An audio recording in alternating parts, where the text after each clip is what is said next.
আগামীকাল সোমবার 6ই অক্টোবর কোজাগরী লক্ষ্মী পুজো। আর এই লক্ষ্মী পুজো আপনারা সকলেই বাড়িতে করে থাকেন। তো এই লক্ষ্মী পুজোর দিন আপনারা কি করবেন, কি করলে আপনারা শুভ ফল পাবেন। আমরা যে বাড়িতে লক্ষ্মী পুজো করি এর ফলে আমাদের 3টে গ্রহ অ্যাক্টিভ হয়। 3টে গ্রহ হচ্ছে বৃহস্পতি, শুক্র এবং চন্দ্র।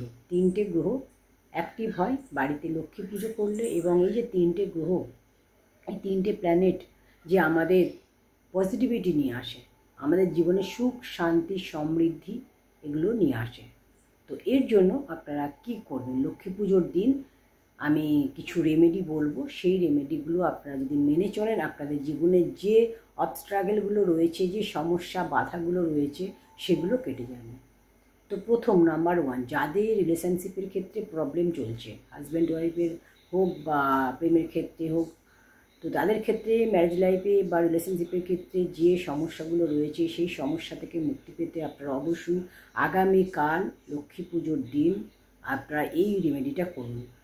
আপনারা সন্ধ্যাবেলায় ক্ষীর বা পায়েস আপনারা নেবেন, বাড়িতে তৈরি করবেন গরুর দুধ দিয়ে আপনারা ক্ষীর বা পায়েস তৈরি করুন। সেটা নিয়ে চন্দ্রের আলোয়, চাঁদের আলোয় রাত্রিবেলা আপনারা বাইরে 1 ঘন্টা রেখে দিন। সেটা ছাদে রাখতে পারেন বা বাড়ির উঠোনে রাখতে পারেন। 1 ঘন্টা চাঁদের আলোর মধ্যে রেখে দিন। রেখে সেটা তুলে নিয়ে আসুন। নিয়ে এসে তার পরের দিন দুপুরবেলা আপনারা প্রসাদ হিসাবে সেটা গ্রহণ করুন। আপনাদের যে রিলেশনশিপের ক্ষেত্রে যে প্রবলেম রয়েছে সেই প্রবলেম থেকে আপনারা মুক্তি পাবেন। 2 নম্বর পয়েন্ট হচ্ছে, যাদের ক্ষেত্রে সমস্যা রয়েছে চাকরির ক্ষেত্রে, ব্যবসার ক্ষেত্রে বা কোনো অর্থনৈতিক সমস্যা রয়েছে, আর্থিক সমস্যা, তাদের জন্য বলবো আপনারা সেদিনকে লক্ষ্মী পুজোর দিন সন্ধ্যাবেলায় 5টা কড়ি মা লক্ষ্মীকে নিবেদন করুন। 5টা কড়ি মা লক্ষ্মীকে নিবেদন করুন। তারপরের দিন সেটা একটা লাল শালুতে বেঁধে আপনার ক্যাশ বাক্সে বা লকারে আপনি রেখে দিন। আপনার মানি অ্যাট্রাকটিভ হবে এবং মানি ফ্লো হবে।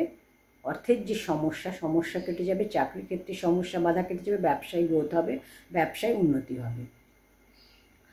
আর 3 নম্বর পয়েন্ট হচ্ছে, যারা লোনের ক্ষেত্রে সমস্যাদের রয়েছে, লোন নিতে চাইছেন, লোন পাচ্ছেন না বা লোন করেছেন শোধ করতে পারছেন না, ধার দেনায় জড়িয়ে পড়েছেন, ঋণগ্রস্ত হয়ে পড়েছেন, তাদের জন্য বলবো আপনারা যে রেমেডিটা কাল করবেন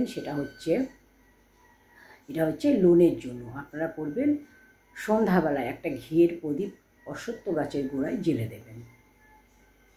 আর 1 বাটি দুধ নিয়ে যাবেন। সেই দুধটা নিয়ে গিয়ে অশ্বত্থ গাছের গোড়াটা 7 বার প্রদক্ষিণ করবেন, করে আর সেই দুধটা অশ্বত্থ গাছের গোড়ায় ঢেলে দেবেন আপনার মনস্কামনা জানিয়ে।